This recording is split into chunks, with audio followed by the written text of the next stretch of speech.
Today I'm going to present to you the top 10 worst cards you hate seeing flipped against you. Whether it's a hand trap, battle trap, summon trap, booby trap, she-male trap, or any kind of annoying sacky bullshit in between. Hopefully there's something for you in this video, so please enjoy. You know when you've lost a dice roll and you're looking at your opponent and they have this really strange aura about them, like they're about to really fuck your shit up turn one because they just seemed a little bit too excited about winning the dice roll? Why do they always seem to be Infernity players or something that just has a ridiculously unfair advantage going first in game one? I absolutely hate going second on turn one, sitting there when your opponent sets 3 cards and I think to myself, oh, okay, I guess it's my turn now finally. Then they're all, well, I guess I'll just have to activate this card. Can I see your hand, please? Let me get this straight. So you get to go first, look at my hand, discard something out of my hand, and go plus?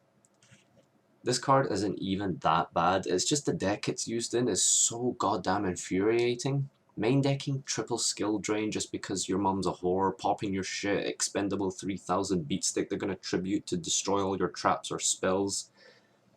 Another 3000 beat stick easily brought out of the graveyard to hit your abusive father with. A searcher, easy tour guide plays and rank 3 plays. Oh, I hate Dark World. You know what I hate most? Cards that say, you can't play Yu-Gi-Oh! I don't mean things like Royal Decree, even Kaiser to an extent. I mean, you can play around this, and you can provide outs to it. But you know what's worse than a card that says, you can't play Yu-Gi-Oh? A card that says, you can't play Yu-Gi-Oh! With 2600 attack points. Granted, not a lot of decks can even run it, but still, Majesty's Fiend, oh, it's new, but I'm already sick of it. You know when you've been sitting there all game trying to bait out and work around your opponent's back row and annoying set fire and ice hands, just because the hat deck plays so much back row that you need to bait out and try so hard to make them waste their resources on your shitty plays? Then you're like thinking to yourself, finally, okay, I managed to get rid of your hands, most of your good traps are in the graveyard, I guess it's time to finally overextend and go for game. And then when you're finally just about to get your most important play off, they go boom, Artifact Sanctum. Special summon a level 5 light, which you know they're going to go into Pleiades with after they're done wrecking your shit from the deck. This card just steals games on his own. Literally just steals games right out of your grandma's bank account.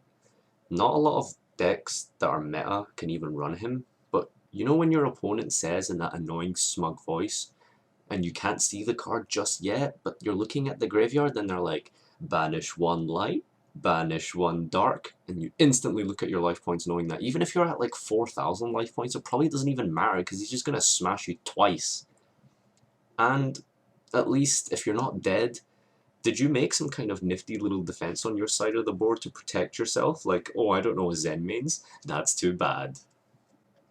There's nothing worse than saving your bottomless or torrential or solemn warning for that critical monster in your opponent's overextending combo plays, just for it to be wiretapped. It's even worse when they wiretap solemn warning, because you know you're just going to dead draw that later in 2 turns when you have 1900 life points, because the evil spirits of a children's card game hates you and your mum enough to stack your deck. You know what I love more than my solemn warning getting wiretapped? When my wiretap gets wiretapped. Do you ever get so excited in your plays that you've calculated to now have game on board exactly? So you attack your opponent with the monster that has just enough to get over theirs and they ask you, damage calculation? And you're like, hang on a second, I didn't even realize that was a light monster.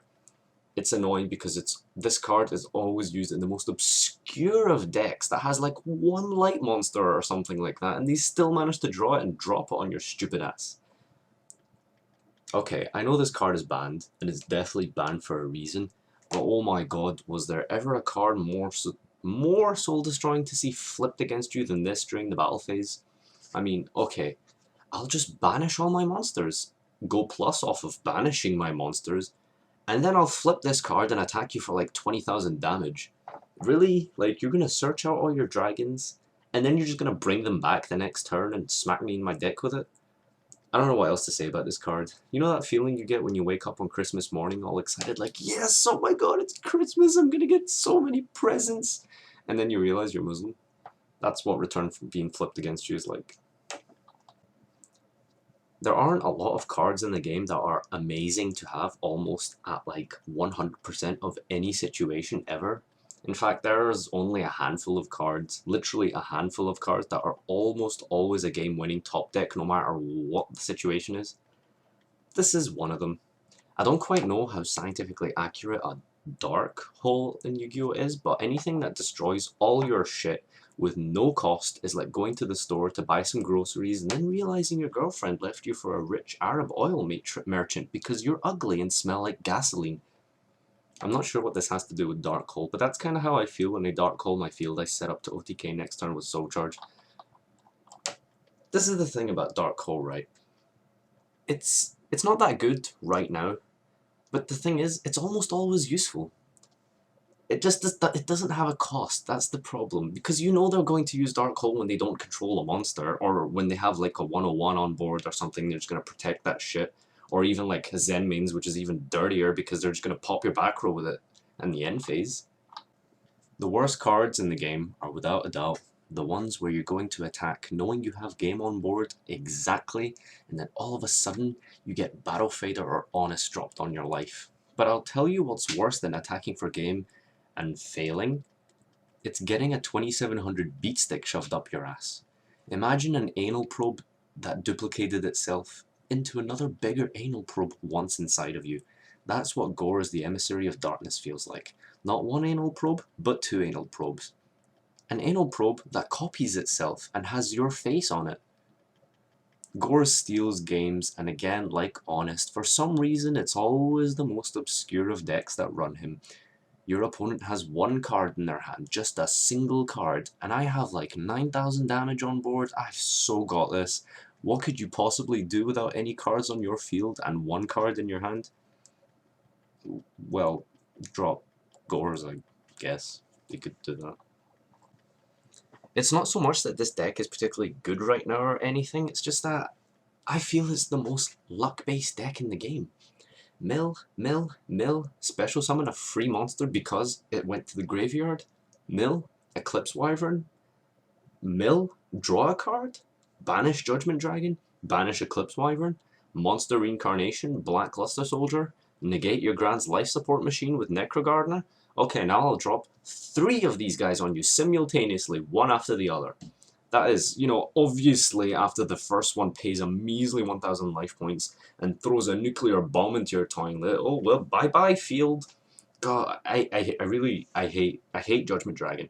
Saxworn noobs thinking they're good at Yu-Gi-Oh. This is almost as bad as Ophion set 5. Seriously. Well, I hope you enjoyed my list and hopefully didn't take it too personally or anything, but you know, that's my opinion, and if you enjoyed it, or even if you didn't enjoy it, I don't care. Just comment, like, subscribe anyway. Thanks for watching.